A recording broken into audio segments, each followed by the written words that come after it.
이 시간 우리 함께 은혜 받으실 말씀은 시편 23편입니다. 야훼는 나의 목자시니 내게 부족함이 없으려다. 그가 나를 푸른 초장에 누이시며 쉴만한 물가로 인도하시는도다. 내 영혼을 소생시키시고 자기 이름을 위하여 의의 길로 인도하시는도다. 내가 사망의 음침한 골짜기로 다닐지라도 해를 두려워하지 않을 것은 주께서 나와 함께 하심이라. 주의 지팡이와 막대기가 나를 안위하시나이다. 주께서 내 원수의 목전에서 내게 상을 차려주시고 기름을 내 머리에 부으셨으니 내 잔이 넘치나이다. 내 평생의 선하심과 인자심이 반드시 나를 따르리니 내가 야훼의 집에 영원히 살리로다. 아멘. 어느 한 목사님이 한 교회 담임 사역자로 청빙을 받아 첫 주일 예배에 설교를 하였습니다. 모든 성도분들이 그 말씀의 은혜를 받고 정말 담임 목사님을 잘 청빙했다고 하는 그 이야기가 자자했습니다. 근데 그 다음 주일 설교 시간에도 그 전날 설교했던 내용과 동일한 설교를 본문과 내용을 가지고 설교를 하시는 겁니다. 목사님이 이사하시고 그 다음에 새로 부임하시다 정신없으셔서 동일한 말씀을 가지고 설교를 하시는가 보다라고 그렇게 생각을 했습니다. 근데 그 다음 주 한 달 내내 동일한 내용과 동일한 본문을 가지고 말씀을 증거하니 성도들 안에 웅성웅성거리기 시작합니다. 이 목사님이 우리가 목사님을 잘못 모셨다라고 하는 그 이야기가 나오기 시작하는 겁니다. 그리고 조심스럽게 당회에서 목사님 왜 동일한 설교를 하십니까? 그렇게 정중하게 이야기하자 담임 목사님이 하시는 말씀이 우리 성도님들의 말씀을 듣고 그 말씀으로 말씀대로 삶을 살지 않기 때문에 그렇게 동일한 내용과 동일한 본문을 가지고 말씀을 증거하는 것입니다. 듣는 것이 중요한 것이 아니라 그 말씀을 내 삶 가운데 적용하는 것이 더 중요하다는 것입니다. 너무나 잘 아는 말씀 시편 23편은 너무나 잘 알고 있기 때문에 그리고 또 즐겨 암송하고 있기 때문에 너무나 잘 알기 때문에 어쩌면 우리는 쉽게 이 말씀에 우리 가운데 말씀하시는 그 하나님의 마음을 잃어버릴 때가 있다는 것입니다. 그냥 남들이 좋아하니까 그저 좋아하는가 보다라고 생각해서는 이 시편 23편의 놀라운 가치들을 우리는 잃어버리게 될 것입니다. 그럼 이 시편이 그토록 사랑을 받는 까닭은 무엇인가? 이 시편은 오래전 한 유대인이 부른 그 노래로 그냥 치부해서는 안 될 것입니다. 우리와 전혀 다른 환경, 다른 시대 사람의 기록이면서도 우리와 아주 가까운 사람, 우리의 형편을 너무나 잘 아는 사람이 나를 위해 그 노래를 만든 것처럼 우리는 느껴지는 이 시편 23편의 내용. 이 시는 아름다운 언어로 기록되어 있으면서도 어렵거나 복잡하지 않고 소박하기에 더 친근함을 주고 그 다음에 이 말씀이 우리에게 쉽게 암송이 되는 것 같습니다. 이 시편을 기록한 사람은 다윗입니다. 다윗은 시편 23편 1절에 이렇게 고백합니다. 야훼는 나의 목자라고 고백합니다. 이 시편은 다윗이 젊었을 때 기록한 내용이 아니라 나이가 많이 들어서 하나님께 돌아갈 날이 가까웠을 때 쓴 것이라고 생각을 합니다. 그래서 모든 사람이 공감할 수 있는 인간의 깊은 욕구를 아름다운 말로 표현하여 주고 있는 것입니다. 다윗은 야훼는 나의 목자라고 고백합니다. 이것은 오랜 인생의 경험에서 나오는 깊은 신앙의 고백인 것입니다. 베드로가 예수께 주는 그리스도시요 살아계신 하나님의 아들이라고 고백하는 했을 때에 이 고백은 베드로는 예수 그리스도를 잘 알지 못하였습니다. 믿기는 했어도 그 의미가 무엇인지를 정확히 알지 못하였습니다. 그런데 베드로가 신앙 고백을 내면 깊은 곳에서 나오는 분명하고도 확실에 찬 고백을 할 수 있었던 것은 아마도 베드로가 십자가에 거꾸로 매달려 죽었을 때에, 달려 죽었을 때에 어쩌면 주는 그리스도시요 살아계신 하나님이라고 하는 그 고백에 깊은 엑기스가 나오지 않았나, 그렇게 생각해 봅니다. 우리는 신앙 고백을 쉽게 생각하지만 사실 우리가 고백하고 있는 신앙이 무엇인지를 정확하게 알지 못한 채 고백하고 있는 경우가 너무나 많다는 것입니다. 진정한 신앙 고백은 인생에서 쓴맛 단맛을 다 경험하고 하나님께로 돌아갈 날을 바라보는 그 자리에서 나오는 그 고백이 어쩌면 진정한 고백이 될 수 있을 것입니다. 야훼는 나의 목자시다. 이 다윗의 고백은 그의 파란만장한 인생을 돌아볼 때 그 의미가 무엇인지를 분명하게 말하여 주고 있는 것입니다. 사랑하는 성도 여러분, 야훼는 나의 목자가 되십니까?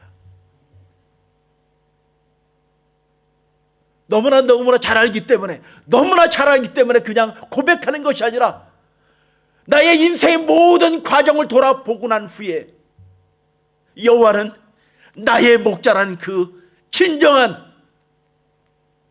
고백으로 고백하고 계십니까?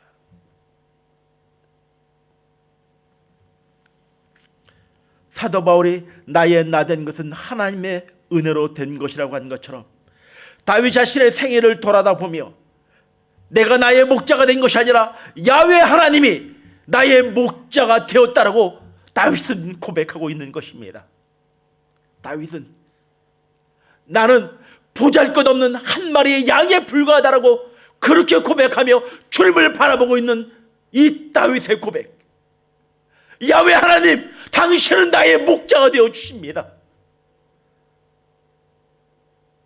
그냥 입술의 고백이 아니라 파란만장한 모든 인생의 과정들을 겪고 난 후에 다윗은 그렇게 고백하는 것입니다. 하나님, 나는 보잘것없는 양에 불과한 것입니다. 나는 아무것도 아닙니다. 주님이 이끄신 대로 나는 따라가는 그런 부족한 양에 불과한다는 그 고백을 드리고 있는 다윗의 고백. 사랑하는 성도 여러분, 정말 주님은 나의 목자가 되십니까?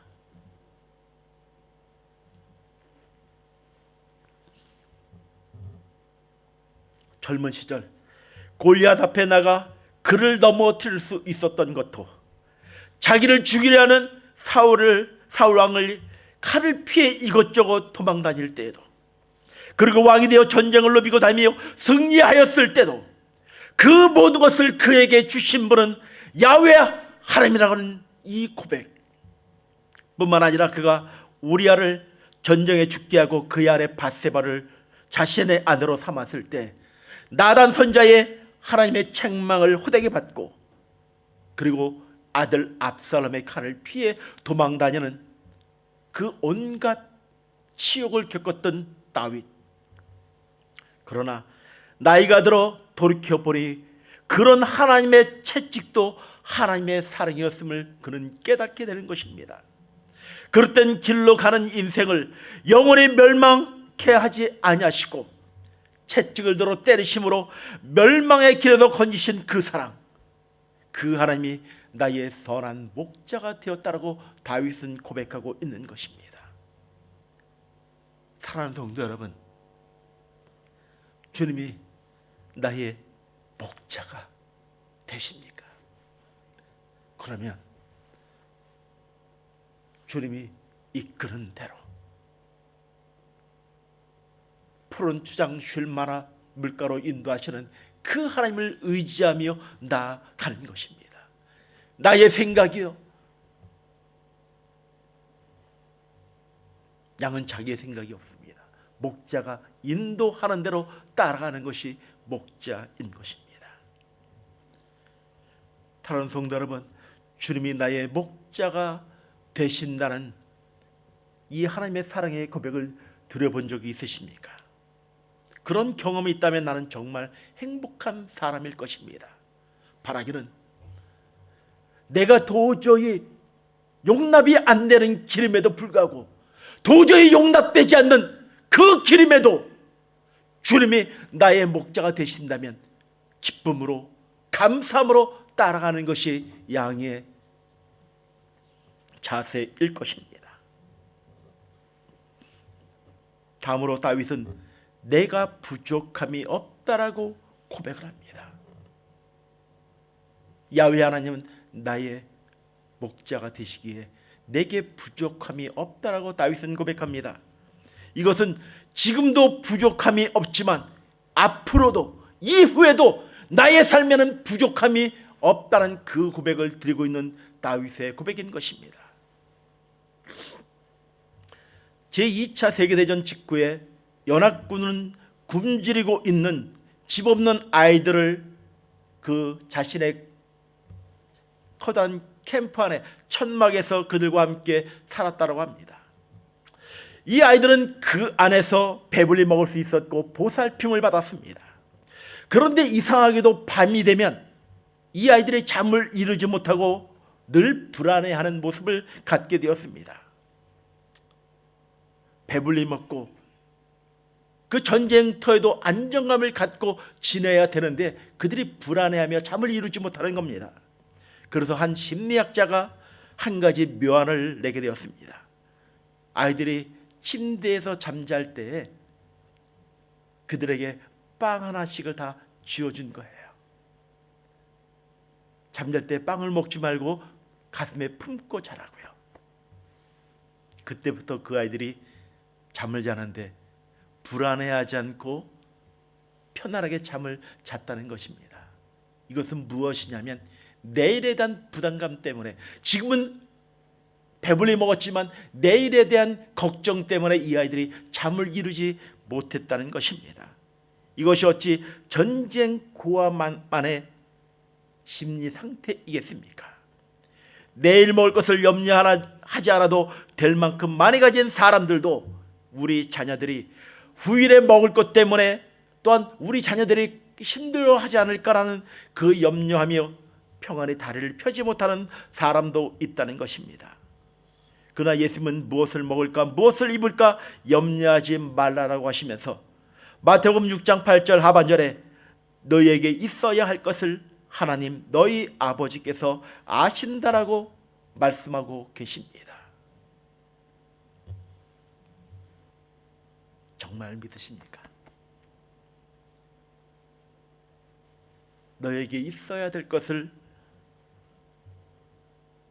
나의 목자 되신 그분께서 아신다는 그 고백이 정말 내 깊은 내면 가운데서 나의 삶을 올려드리고 위탁하는 그 고백이 나의 삶 가운데 있으십니까? 이스라엘 자손들이 출애굽한 후 거친 광야를 지날 때 하나님께서 그들에게 만나로 먹여주시고 또한 바위를 터서 생수를 터쳐주시고 메추라기를 몰아 고기를 먹게 하셨습니다. 그러나 욕심쟁이들이 내일을 위해서 만나를 더 들고 모았을 때 하나님은 그 만나의 곰팡이를 나게 하면서 그것을 먹게 하지 못하게 하셨습니다. 부족함이 없게 하셨을 뿐만 아니라 넘쳐서 남아 돌게 하시지 않았다는 것입니다. 부족함이 없다는 말과 만족하다는 말은 같은 말인 것 같지만 사실은 개념이 다른 것입니다. 부족함이 없다는 말은 필요한 것만큼 채워진다는 말이며 만족하다는 것은 마음의 부족함을 느끼지 않는 상태를 말하여 주고 있는 것입니다. 너무나 잘 아는 이 시편 23편의 1절의 말씀, 야훼는 나의 목자이시니 내게 부족함이 없다고요. 지금도 부족함이 없습니다. 그리고 이후에도 주님 나라 가는 그날까지 부족함이 없다는 그 고백인 것입니다. 다윗은 내게 부족함이 없다라는 고백은 욕심을 부리며 살지 않겠다는 그 고백인 것입니다. 욕심 없이 살면 앞으로도 하나님께서 계속 부족함 없이 채워주신다는 것입니다. 그가 한때 욕심을 부려 남의 아내를 빼앗아 가졌을 때 얼마나 혼이 났는가를 기억하면서 다시는 욕심이거나 어떤 욕심이라도 버려야 한다는 사실을 깨달은 것이 바로 이 다윗의 고백인 것입니다. 사랑하는 성도 여러분, 야훼 하나님은 나의 목자로 모시기를 주의 이름으로 간절히 축원을 드립니다. 입술의 고백만이 아닌 늘 순간순간마다 나를 푸른 주장 쉴 만한 물가로 인도하시는 그 하나님을 바라보며, 하나님, 내가 갈 바를 알지 못하지만 지금은 어려운 가운데 있지만 하나님이 나의 삶을 그렇게 인도하실 것을 신뢰하며 나아가는 그 고백, 그것이 우리의 삶의 고백이 되길 주의 이름으로 간절히 축원을 드립니다. 한 가지 말씀만 드리고 말씀을 마치고 싶습니다. 미국에 한 신학자가 있었습니다. 히브리어 학자인 그 목사님이 의식불명으로 중환자실에 입원하게 되었습니다. 오랫동안 입원하고 있는데 이 목사님이 계속 아주 작은 소리로 의식불명인 상태에서도 뭐라고 작은 소리로 이야기하는 거예요.